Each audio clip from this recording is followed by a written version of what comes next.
Croyez-vous connaître la véritable histoire de Jésus de Nazareth? Pensez-vous que tout ce qu'on vous a enseigné sur son origine, sa famille, sa légitimité comme leader spirituel est correct? Préparez-vous à voir vos convictions les plus profondes complètement ébranlées.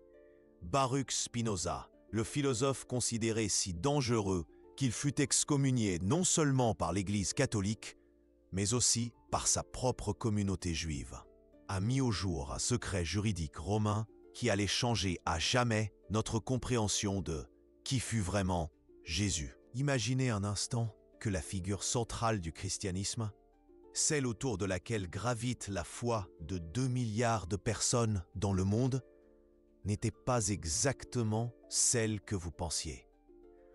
Imaginez que derrière le récit spirituel et divin que nous connaissons, se cache une réalité juridique et politique bien plus complexe, bien plus calculée, bien plus humaine. Ce que vous êtes sur le point de découvrir ne se trouve pas dans les livres d'histoire que l'on vous a enseignés à l'école, ni dans les catéchismes appris durant votre enfance, ni dans les sermons entendus à l'église, dimanche après dimanche, et certainement pas dans les versions officielles qui ont dominé la pensée occidentale pendant 2000 ans. Spinoza, avec son esprit brillant et impitoyable, a trouvé quelque chose enfoui dans les codes légaux romains qui révèle une vérité si troublante sur la nature juridique de la relation entre Jésus et Joseph que vous ne pourrez plus jamais entendre le récit de Noël de la même manière. Ce n'est pas simplement une autre théorie du complot sur Jésus. Ce n'est pas une spéculation théologique ni une interprétation mystique. C'est une analyse froide et systématique de documents légaux romains, menée par l'un des plus grands génies de la philosophie occidentale. C'est l'application du même rigoureux intellect que Spinoza utilisa pour révolutionner l'éthique, la politique et la métaphysique, désormais orienté vers le décryptage des aspects gênants de la vie du Christ. Mais avant de révéler cette découverte explosive, vous devez comprendre pourquoi Spinoza s'est intéressé à ce sujet. Nous sommes au XVIIe siècle et ce juif hollandais a été excommunié de sa propre communauté pour avoir remis en question des vérités sacrées.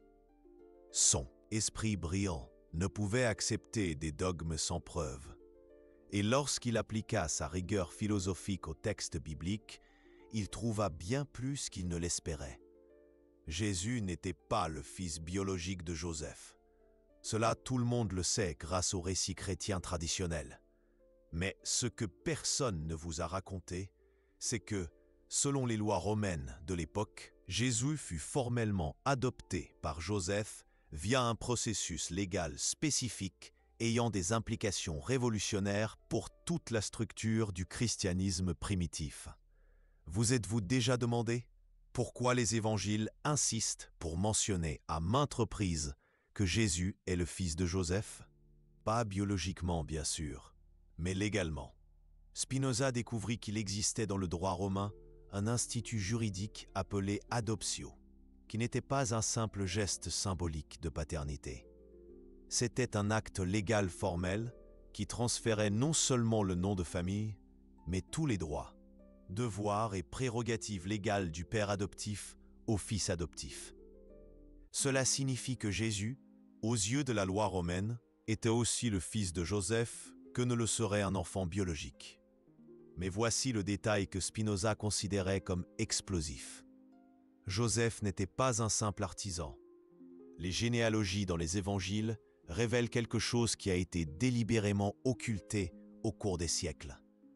Joseph descendait de la ligne par une naissance divine, ni par un choix céleste, mais par un document légal romain, dûment enregistré et reconnu par les autorités impériales. Vous vous demandez peut-être pourquoi cela est si important? Pourquoi Spinoza considérait-il cette découverte si dangereuse qu'il lui a consacré des années de sa vie à enquêter sur les aspects juridiques de la vie de Jésus? La réponse va vous choquer, car elle touche au fondement même du pouvoir ecclésial chrétien. Si Jésus était légalement le fils de Joseph, Et si Joseph descendait de la maison royale de David, alors Jésus avait des droits légaux sur le trône d'Israël qui était reconnu par l'empire même qui l'a crucifié. Il ne prêchait pas seulement un message spirituel, il revendiquait, aux yeux de la loi romaine, un trône qui lui appartenait légalement. Mais il y a quelque chose d'encore plus troublant dans cette découverte. Spinoza a trouvé des preuves que Ponce Pilate connaissait parfaitement le statut légal de Jésus en tant qu'héritier adoptif de la lignée davidique, et que la crucifixion n'était pas seulement une exécution religieuse, mais un acte politique calculé pour éliminer un prétendant légitime au trône juif. Comprenez-vous les implications de cela? Pendant 2000 ans, l'Église a enseigné que Jésus est mort pour nos péchés, comme sacrifice divin pour l'humanité. Mais Spinoza découvrit qu'il mourut parce qu'il représentait une menace politique et juridique réelle à la domination romaine sur la Judée. La croix n'était pas seulement un symbole religieux, c'était un instrument d'élimination d'un rival politique légalement reconnu. Et voici le détail qui dérangeait le plus Spinoza. Si Jésus avait des droits légaux sur le trône d'Israël grâce à l'adoption romaine, alors toute la structure de pouvoir qui s'est développée par la suite dans le christianisme était construite sur une omission délibérée de cette réalité juridique. L'Église primitive devait transformer Jésus, prétendant royal légitime, en figure purement spirituelle. Car un Jésus ayant des droits légaux sur un trône terrestre ne servait pas les objectifs d'une religion cherchant un pouvoir spirituel, universel et non politique local. Mais Spinoza alla encore plus loin dans son enquête. Il découvrit que le concept même de Fils de Dieu pouvait être une traduction délibérément imprécise d'un titre légal romain. Dans les documents juridiques de l'époque, les enfants adoptifs de personnes ayant un statut spécial recevaient des titres honorifiques spécifiques qui, lorsqu'ils étaient traduits littéralement en grec puis en latin, pouvaient être interprétés comme fils des dieux dans le contexte du complexe culte impérial romain. Vous devez comprendre que dans l'Empire romain du 1er siècle, l'adoption n'était pas un processus sentimental comme nous le connaissons aujourd'hui. C'était un instrument juridique sophistiqué utilisé pour transférer le pouvoir, la propriété, le statut social et les prérogatives politiques. Lorsqu'un Romain de haute position adoptait quelqu'un, il transférait littéralement son identité légale complète à cette personne. Le fils adoptif ne recevait pas seulement le nom de la famille. Il devenait, aux yeux de la loi, identique au père adoptif dans tous les aspects légaux pertinents. Imaginez maintenant les implications de cela dans le cas spécifique de Jésus. Joseph n'était pas un simple artisan, comme la tradition populaire le laisse penser. Les généalogies présentées dans Matthieu et Luc, malgré leurs différences apparentes, convergent sur un point crucial. Joseph descend directement de la lignée royale de David, et selon le droit romain sur l'adoption, Jésus a légalement hérité, non seulement du nom et de la profession de Joseph, mais de toutes les prérogatives, les droits et le statut de cette lignée davidique. Spinoza a perçu quelque chose que des générations de théologiens ont ignoré ou délibérément occulté. Si Jésus a été formellement adopté selon les lois romaines, et si ces lois reconnaissaient la légitimité des lignées royales locales au sein de l'Empire, alors Jésus possédait des droits légaux documentés sur le trône d'Israël, non par choix divin, non par révélation mystique, mais par un processus juridique romain dûment enregistré auprès des autorités impériales compétentes. Mais il existe un aspect encore plus choquant dans cette découverte. Spinoza a trouvé des preuves que d'autres prétendants messianiques de l'époque ont également tenté d'utiliser des stratégies juridiques similaires pour établir leur légitimité dynastique. Jésus n'inventait pas une nouvelle manière de revendiquer une autorité spirituelle et politique. Il suivait un modèle déjà établi, celui d'utiliser le système juridique romain lui-même comme outil de résistance à la domination impériale. La différence cruciale est que Jésus a été le seul à réussir à faire fonctionner ce système de manière durable. Et cela ne s'est pas produit par hasard. Cela s'est produit parce que lui et sa famille comprenaient parfaitement comment naviguer dans les complexités juridiques de l'Empire romain, comment utiliser ses propres lois contre ses intérêts, comment transformer des instruments de domination en outils de libération. Nous arrivons ici au point le plus troublant de toute cette investigation de Spinoza. Si Jésus était légalement le fils de Joseph, et si Joseph possédait des droits reconnus sur la lignée davidique, alors la crucifixion n'a pas été seulement une exécution religieuse pour blasphème. Ce fut un assassinat politique calculé pour éliminer un prétendant légitime au trône juif qui utilisait les propres lois romaines pour défier l'autorité impériale en Judée. Ponce Pilate savait exactement qui il jugeait. Les preuves historiques montrent que les gouverneurs romains étaient méticuleusement informés du statut légal de tous les dirigeants locaux sous leur juridiction. Lorsque Pilate a demandé si Jésus était roi des Juifs, il ne posait pas une question rhétorique ou théologique. Il confirmait quelque chose qu'il savait déjà par ses conseillers juridiques, que Jésus avait en effet des droits légaux documentés, qui pouvaient être interprétés comme une revendication royale. Cela signifie que lorsque les premiers chrétiens appelaient Jésus fils de Dieu, ils pouvaient utiliser un titre qui se référait à l'origine, à son statut légal de fils adoptif d'un descendant de la maison royale davidique, reconnu par les Romains comme ayant une autorité divine sur les affaires juives.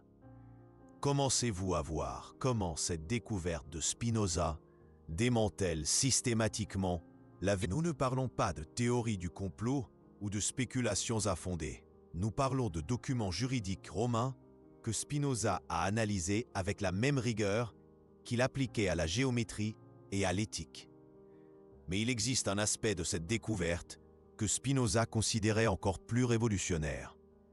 Si Jésus a été formellement adopté selon les lois romaines, cela signifie que Marie, sa mère, a dû donner son consentement légal formel à cette adoption. Et dans les codes juridiques romains, ce consentement maternel n'était nécessaire que dans des cas spécifiques impliquant un transfert de propriété ou des droits successoraux significatifs. En d'autres termes, Marie savait exactement quel type d'héritage légal était transféré à son fils par cette adoption. Elle n'était pas une simple paysanne qui acceptait passivement les desseins divins. C'était une femme qui a pris une décision juridique calculée. Connaissant parfaitement les implications politiques et juridiques de ce choix. Et nous arrivons ici au point qui a le plus troublé Spinoza. Si Marie a pris une décision légale consciente concernant l'adoption de Jésus par Joseph, alors toute la narration de la conception virginale et de l'intervention divine sert à occulter une réalité bien plus complexe et politiquement chargée. Jésus n'est pas né d'une vierge par miracle divin. Il est né d'une femme qui a fait un choix stratégique sur la façon de protéger et de positionner son fils au sein des structures légales et politiques de l'Empire romain. La conception virginale n'est pas un dogme religieux, c'est un écran de fumée historique. Mais Spinoza a découvert quelque chose d'encore plus choquant lorsqu'il a analysé les registres d'adoption romains de l'époque. Le processus d'adoption était normalement réservé au cas où le père biologique était absent, mort ou légalement incapable. Mais Joseph était clairement présent et actif dans la vie de Jésus. Alors pourquoi l'adoption formelle était-elle nécessaire? La réponse que Spinoza a trouvée va ébranler vos convictions les plus profondes sur la nature du christianisme primitif. L'adoption était nécessaire parce que le père biologique de Jésus ne pouvait pas légalement le reconnaître comme son fils selon les lois romaines et juives de l'époque. Et cela n'avait rien à voir avec la virginité ou l'intervention divine. Cela avait tout à voir avec le statut social, la légalité matrimoniale et les règles complexes qui régissaient la légitimité filiale dans des sociétés où de multiples traditions légales coexistaient. Jésus devait être adopté par Joseph pour avoir des droits légaux que sa naissance biologique ne lui conférait pas automatiquement. Et cela nous amène à la découverte la plus explosive de Spinoza. Si Jésus devait être adopté pour avoir une légitimité légale, cela signifie que toute la structure généalogique présentée dans les évangiles sert non pas à prouver une descendance divine, mais à établir des droits légaux terrestres par un processus juridique romain parfaitement documenté et réglementé. Percevez-vous comment cette révélation transforme complètement notre compréhension du christianisme primitif? Nous ne parlons pas de religion. Nous parlons de stratégie politique et de manœuvres juridiques au sein des structures de pouvoir de l'Empire romain. Jésus n'était pas un prédicateur spirituel qui s'est accidentellement impliqué en politique. C'était un héritier légal de droits royaux, qui a utilisé sa légitimité juridique pour construire un mouvement qui défiait directement l'autorité romaine sur la Judée. Et l'Église primitive le savait parfaitement. Mais la découverte de Spinoza va encore plus loin. Il a trouvé des preuves que d'autres mouvements messianiques de l'époque utilisaient également des stratégies similaires d'adoption légale pour établir leur légitimité dynastique. Jésus n'était pas unique dans l'utilisation du droit romain pour fonder ses revendications. Il faisait partie d'un modèle plus large de résistance légale à la domination impériale. Cela signifie que le christianisme primitif n'est pas né comme un mouvement religieux pur, mais comme l'une des nombreuses tentatives d'utiliser les propres lois romaines contre le pouvoir romain. Jésus jouait le jeu légal de l'Empire, utilisant ses propres règles contre lui, et cela a presque fonctionné.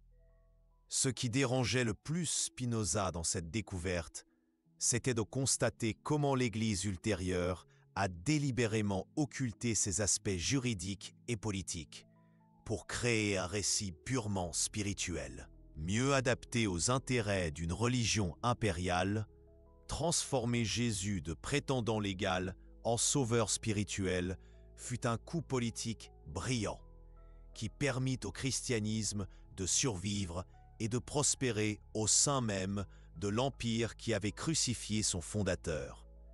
Mais cette transformation exigea d'effacer systématiquement toutes les preuves de sa légitimité légale terrestre. Et c'est précisément cela que Spinoza a refusé d'accepter. Son esprit rigoureux ne pouvait ignorer les preuves juridiques au profit de dogmes convenables. Pour lui, aimant, la vérité historique et légale avait priorité sur la convenance religieuse. Et cette position lui coûta non seulement l'excommunication de sa propre communauté, mais aussi l'hostilité de pratiquement toutes les autorités chrétiennes de son époque. Mais Spinoza savait qu'il avait découvert quelque chose qui changerait à jamais notre compréhension de l'histoire occidentale. Si Jésus a été légalement adopté par Joseph selon des procédures romaines formelles, cela signifie qu'il existe des documents, des registres, des archives qui prouvent cette réalité juridique. Et ces documents étaient délibérément supprimés ou ignorés par l'historiographie officielle. La vérité sur Jésus ne se trouvait pas seulement dans les évangiles. Elle se trouvait dans les archives juridiques romaines que l'Église avait passé des siècles à tenter de faire disparaître ou de réinterpréter. Spinoza avait trouvé les preuves que ses autorités religieuses redoutaient le plus. La preuve documentaire que Jésus était bien plus qu'un prédicateur spirituel. C'était un prétendant au trône légitime, qui utilisa les lois du propre empire qui le persécutait pour établir des droits qui, théoriquement, pourraient encore aujourd'hui être revendiqués par ses descendants légaux. Et cette possibilité terrifiait les structures de pouvoir religieuses et séculières.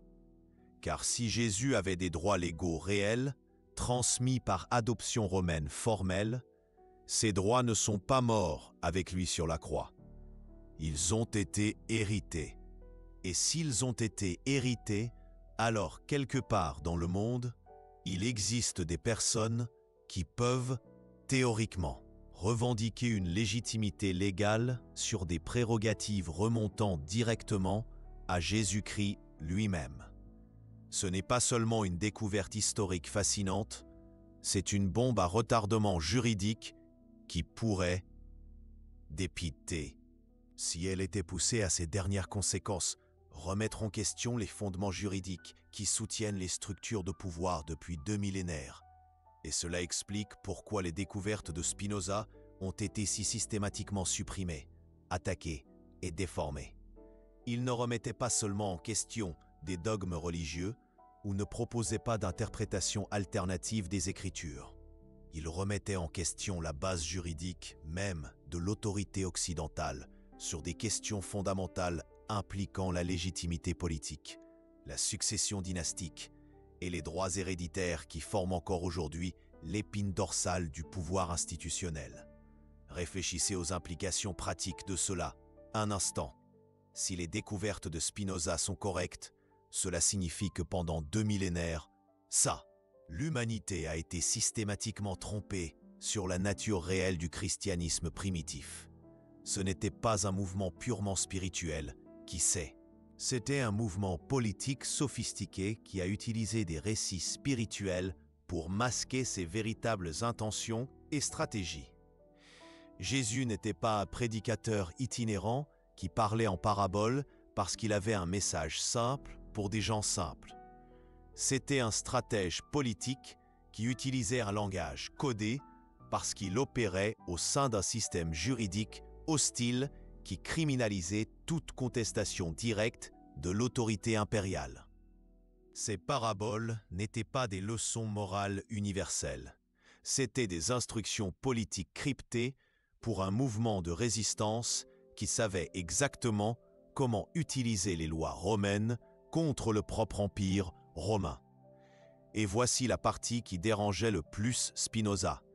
Si Jésus avait une légitimité légale réelle, basée sur une documentation juridique romaine valable, alors ses disciples ont également hérité de cette légitimité. Le christianisme primitif n'était pas seulement une religion. C'était un mouvement politique disposant d'une base juridique documentée pour revendiquer l'autorité sur des territoires spécifiques de l'Empire romain. Cela change complètement notre compréhension des persécutions chrétiennes des premiers siècles. Les Romains ne persécutaient pas les chrétiens pour leurs croyances religieuses étranges. Ils persécutaient un mouvement qui avait une base légale pour contester la légitimité de l'Empire lui-même dans des territoires clés de la Méditerranée orientale. Les persécutions n'étaient pas des persécutions religieuses. C'étaient des opérations de contrôle d'insurrection politique. Spinoza a découvert quelque chose d'encore plus choquant lorsqu'il a analysé la correspondance entre les premiers dirigeants chrétiens. Il connaissait parfaitement la base légale de leurs revendications. Paul de Tarse, par exemple, n'était pas seulement un missionnaire religieux. C'était quelqu'un qui comprenait profondément le droit romain et utilisait cette connaissance pour établir des communautés chrétiennes dans des territoires où la légitimité légale héritée de Jésus pouvait être appliquée. Lorsque Paul fondait une église dans une ville de l'Empire, il ne créait pas seulement un lieu de culte. Il créait une cellule d'un mouvement politique qui avait, théoriquement, des droits légaux sur ce territoire basés sur l'adoption romaine de Jésus par Joseph. Chaque église primitive était, simultanément, un centre religieux et une revendication politique implicite. Et cela explique pourquoi l'Empire romain a finalement décidé de ne pas combattre le christianisme, mais de le coopter. Lorsque Constantin a légalisé le christianisme au IVe siècle, il ne faisait pas une concession religieuse, il faisait un coup politique brillant. Transformer un mouvement qui avait une base légale pour défier l'Empire en un instrument pour légitimer l'Empire lui-même. Mais pour que cela fonctionne, il a fallu effacer systématiquement toutes les traces de la base juridique originale du mouvement chrétien. L'Église impériale devait transformer Jésus, de prétendant au trône légitime, en sauveur spirituel universel. Elle devait transformer un mouvement politique avec des revendications territoriales spécifiques en une religion universaliste sans ambition terrestre. Et c'est dans ce processus de transformation que les preuves juridiques concernant l'adoption romaine de Jésus ont été délibérément supprimées, réinterprétées ou simplement ignorées. L'Église officielle ne pouvait admettre que Jésus possédait des droits légaux réels, car cela créerait des précédents dangereux, remettant en question l'autorité impériale qu'elle servait désormais. Spinoza comprit qu'il avait mis au jour non seulement une curiosité historique concernant Jésus, mais la clé pour comprendre comment les récits sont construits, manipulés et imposés pour servir les intérêts du pouvoir. La transformation de Jésus, de prétendant légal en figure purement spirituelle, fut le premier grand exemple dans l'histoire occidentale d'ingénierie sociale par la réécriture systématique des archives historiques. Mais il existe un aspect encore plus troublant dans cette découverte que Spinoza considérait comme absolument explosive. Si Jésus fut légalement adopté par Joseph, selon des procédures romaines valides, ses droits ne moururent pas avec sa crucifixion. Ils furent transmis selon les lois de succession en vigueur à l'époque. Et cela signifie que, épais, théoriquement, il existe encore aujourd'hui des personnes qui pourraient revendiquer une légitimité légale, basée sur cette succession originelle. Commencez-vous à comprendre pourquoi ces découvertes de Spinoza représentaient une menace aussi fondamentale pour toutes les structures de pouvoir établies. Il ne remettait pas seulement en question l'autorité religieuse de l'Église, il fournissait une base théorique pour remettre en question la légitimité légale de tout l'ordre politique qui s'est développé sur les fondements du christianisme impérial. Et cela nous amène à l'aspect le plus révolutionnaire de l'analyse de Spinoza. Il comprit que si ces découvertes étaient correctes, cela signifiait que la notion même d'autorité légitime en Occident était construite sur une falsification historique systématique. Toute la structure juridique, politique et sociale que nous connaissons dérive, directement ou indirectement, de la version impériale du christianisme, qui a délibérément effacé les preuves concernant la légitimité légale originelle de Jésus. En d'autres termes, Spinoza avait découvert que notre civilisation entière est construite sur un mensonge juridique fondamental. Et cette découverte n'était pas seulement académiquement intéressante, elle était potentiellement révolutionnaire. Une base intellectuelle pour remettre en question non seulement le pouvoir religieux, mais toute l'architecture juridique et politique du monde moderne. C'est pourquoi Spinoza fut excommunié, non seulement par l'Église, mais aussi par sa propre communauté juive. C'est pourquoi ses œuvres furent bannies, brûlées et systématiquement supprimées. C'est pourquoi encore aujourd'hui, près de 4 siècles plus tard, ces découvertes restent largement inconnues du grand public. Elles représentent une menace trop fondamentale pour être admise dans le débat public. Mais la vérité a une manière particulière de survivre, même lorsque toutes les forces du pouvoir s'unissent pour la supprimer. Et la vérité que Spinoza découvrit, c'est que Jésus de Nazareth, la figure centrale du christianisme, était bien plus qu'un prédicateur spirituel. C'était un prétendant royal légitime, qui utilisa les lois mêmes de l'Empire qui le persécutait pour établir des droits qui, d'un point de vue strictement légal, pourraient encore aujourd'hui être considérés comme valides par tout tribunal tenant compte des précédents juridiques romains. Ce n'est pas seulement une révélation sur le passé, c'est une clé pour comprendre le présent et, possiblement, pour réimaginer l'avenir. Car si Spinoza avait raison sur la nature juridique de la légitimité de Jésus, cela signifie que nous vivons depuis 2000 ans sous un ordre politique construit sur la suppression systématique de preuves légales gênantes.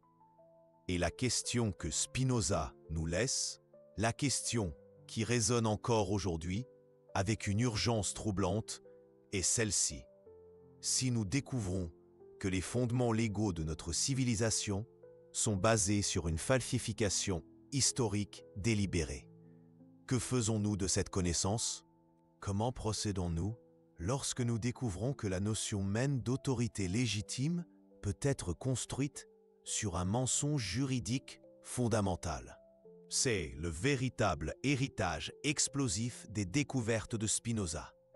Non seulement la connaissance concernant Jésus, mais la méthodologie pour remettre en question tous les récits officiels, pour enquêter sur les fondements légaux de toute autorité établie, pour ne plus jamais accepter passivement les versions convenables de l'histoire qui nous sont présentées comme des vérités inquestionnables. L'Église savait que si les gens découvraient la vérité juridique sur Jésus, cela remettrait non seulement en question l'autorité spirituelle ecclésiastique, mais créerait également des précédents légaux qui pourraient être utilisés pour défier toute la structure de pouvoir qui s'est développée sur les fondements chrétiens occidentaux. C'est pourquoi Spinoza fut excommunié, non pas pour hérésie théologique, mais pour découverte juridique. Il avait trouvé des preuves légales qui étaient plus dangereuses pour l'establishment que n'importe quelle critique purement religieuse. Mais il existe un aspect de cette découverte que Spinoza considérait comme le plus révolutionnaire de tous. Si Jésus fut formellement adopté selon les lois romaines, cela crée une chaîne juridique de légitimité qui s'étend à travers les siècles jusqu'à nos jours. Les droits légaux établis par cette adoption ne furent pas annulés par la crucifixion. Selon le droit romain, ils furent transmis aux héritiers légitimes de Jésus. Cela signifie que, théoriquement, il existe encore des personnes vivantes aujourd'hui qui pourraient présenter des revendications légales basées sur l'adoption romaine originelle de Jésus par Joseph. Et ces revendications ne seraient pas seulement symboliques ou religieuses. Elles seraient juridiquement valides selon les précédents établis par le droit romain lui-même, qui forme encore aujourd'hui la base du système légal occidental.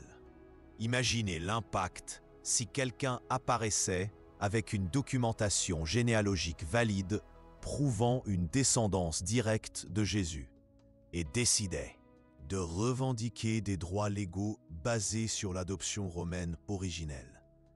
Imaginez les tribunaux essayant de gérer une revendication remontant à 2000 ans, mais qui est fondée sur des procédures juridiques qui étaient parfaitement valides à l'époque et qui ont établi des précédents qui n'ont jamais été formellement abrogés. Cette possibilité, aussi lointaine qu'elle puisse paraître, était exactement ce qui préoccupait le plus les autorités de l'époque de Spinoza. Et cela continue de préoccuper les autorités aujourd'hui. Car s'il y a une chose que les systèmes de pouvoir ne tolèrent pas, c'est l'existence d'une légitimité alternative basée sur des fondements légaux qu'ils ne peuvent contrôler ou nier. Spinoza comprit que sa découverte n'était pas seulement académiquement intéressante, elle était potentiellement révolutionnaire. Elle fournissait une base théorique pour remettre en question non seulement l'autorité religieuse, mais toute l'architecture juridique et politique du monde moderne. Et cela explique pourquoi ces découvertes continuent d'être systématiquement ignorées ou déformées. Même aujourd'hui, 4 siècles plus tard, la vérité sur Jésus, héritier légal adoptif de la lignée davidique, n'est pas simplement une question historique. C'est une question politique, contemporaine. Car si Spinoza avait raison, cela signifie que toute notre compréhension de la légitimité, de l'autorité, du pouvoir, repose sur des fondements historiquement frauduleux.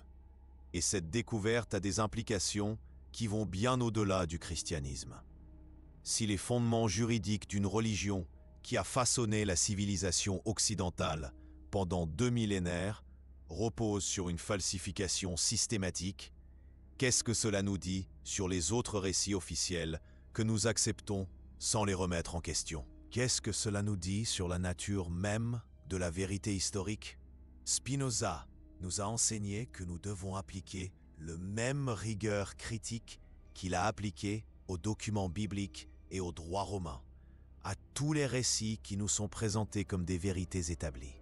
Nous devons toujours nous demander qui profite de cette version de l'histoire. Quelles preuves gênantes sont-elles supprimées? Quelles alternatives sont systématiquement ignorées? Car la découverte concernant Jésus n'est que la partie émergée de l'iceberg. Si une figure aussi centrale pour notre civilisation peut avoir des aspects cruciaux de son histoire délibérément occultés pendant 2000 ans, imaginez combien d'autres vérités sur notre passé, notre présent et notre avenir sont manipulées de manière similaire par ceux qui détiennent le pouvoir. Vous connaissez maintenant une vérité qui a été cachée à l'humanité pendant 2 millénaires. Jésus de Nazareth n'était pas seulement le Fils de Dieu mort pour nos péchés. Il était un prétendant royal, légitime, qui a utilisé les lois romaines elles-mêmes pour établir ses droits sur le trône d'Israël. Et il a été crucifié non seulement pour blasphème religieux, mais pour représenter une menace politique réelle et juridiquement documentée au pouvoir impérial. Cette vérité, révélée par le génie investigateur de Baruch Spinoza, transforme complètement notre compréhension du christianisme, de l'histoire occidentale et de la nature même du pouvoir politique. Mais plus important encore, elle nous fournit une méthodologie pour remettre en question toutes les autres vérités officielles qui nous sont imposées sans preuves adéquates. La question qui se posait, maintenant que vous le savez, qu'allez-vous faire de cette connaissance? Mais allez-vous accepter passivement d'avoir été systématiquement trompé pendant 2000 ans? Ou allez-vous commencer à appliquer le même scepticisme rigoureux de Spinoza à toutes les autres narrations convenables qui façonnent votre compréhension du monde? Car c'est là la véritable leçon des découvertes de Spinoza. Il ne s'agit pas seulement de Jésus. Il s'agit de la nécessité de ne plus jamais accepter une autorité basée uniquement sur la tradition, la convention ou la convenance politique. Il s'agit de la nécessité de toujours exiger des preuves, de toujours remettre en question les motivations, de toujours enquêter sur ceux qui profitent des versions officielles de la réalité. Et peut-être, seulement peut-être, si nous appliquons cette méthodologie de manière cohérente, pourrons-nous commencer à construire un monde basé sur la vérité réelle au lieu de narrations manipulées par les puissants. Un monde où la légitimité découle de preuves vérifiables au lieu de dogmes imposés. Un monde que Spinoza rêvait, mais pour lequel il a payé un prix terrible en essayant de le révéler. Le choix vous appartient. Mais maintenant, vous ne pouvez plus invoquer l'ignorance. Vous connaissez la vérité. Et comme l'a dit Jésus lui-même, si c'est bien lui qui l'a dit, ou si cela aussi est un ajout ultérieur opportun, la vérité vous libérera. Et voici l'aspect le plus troublant de toute cette révélation. Si Spinoza avait raison au sujet de l'adoption légale de Jésus, cela signifie que pendant 2000 ans, l'humanité a appris une version de l'histoire qui omet délibérément des aspects juridiques et politiques cruciaux pour comprendre non seulement le christianisme, mais toute l'évolution de la civilisation occidentale. Nous ne parlons pas seulement de Jésus. Nous parlons de la façon dont le pouvoir se structure, se légitime et se perpétue par la manipulation de récits historiques. Spinoza avait découvert l'un des premiers et des plus réussis exemples d'ingénierie sociale par là. Réécriture systématique de l'histoire. La transformation de Jésus, de prétendant royal légitime à figure purement spirituelle, a été le modèle que toutes les manipulations historiques ultérieures suivraient. D'abord, vous effacez les aspects gênants de la réalité. Ensuite, vous construisez un récit alternatif qui sert vos objectifs. Enfin, vous punissez quiconque remet en question cette nouvelle version officielle. Et c'est exactement ce qui est arrivé à Spinoza. Il a eu l'audace de remettre en question la version officielle. Il a trouvé des preuves documentaires qui la contredisaient. Et il a été systématiquement puni pour avoir révélé des vérités gênantes. Mais ces découvertes ont survécu, cachées dans ses traités philosophiques, attendant que des esprits courageux les redécouvrent. Car la vérité sur Jésus, héritier légal adoptif de la lignée davidique, n'est pas seulement une curiosité historique. C'est la clé pour comprendre comment les récits sont construits, manipulés et imposés pour servir les intérêts de ceux qui détiennent le pouvoir. Et cette leçon est aussi pertinente aujourd'hui qu'elle l'était au XVIIe siècle de Spinoza. Vous savez maintenant quelque chose qui a été délibérément caché à l'humanité pendant 2 millénaires. Jésus de Nazareth n'était pas seulement le Fils de Dieu mort pour nos péchés. Il était un prétendant royal légitime qui a utilisé les lois romaines elles-mêmes pour établir ses droits sur le trône d'Israël. Et il a été crucifié non seulement pour blasphème religieux, mais pour représenter une menace politique réelle et documentée au pouvoir impérial. Et cette vérité, révélée par le génie investigateur de Baruch Spinoza, change tout ce que vous pensiez savoir sur le christianisme, le pouvoir, la politique et la nature même de la vérité historique. La question qui reste est: qu'est-ce qui vous est encore caché sur les fondements de notre civilisation? C'est taille les métiers, c'est été en douleur d'impact chez toi, honnête. Si j'étais en belle cité, d'abord dans le pire, c'est détendu. N'est-il pas confié dans ta réalité que ta gagne? Vous avez il y a pas d'apace, DB, et une pauvre passe. La vie va te taquer, il te peut-être partir.